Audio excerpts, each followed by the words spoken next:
तो गाइस आज हमको आपको एक चीज़ बताएंगे। अब टाइम पे सर्विस नहीं कराते तो आपके साथ क्या हो सकता है, बताता हूँ आपको। तुम सर्विस नहीं कराते टाइम पे तो ये हो सकता है और तुम्हारे लीकेज आ सकता है एसी में से।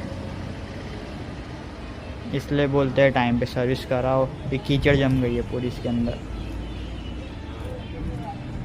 देखो। टाइम पे सर्विस नहीं कराते तो ये हालत हो सकता है तुम्हारा।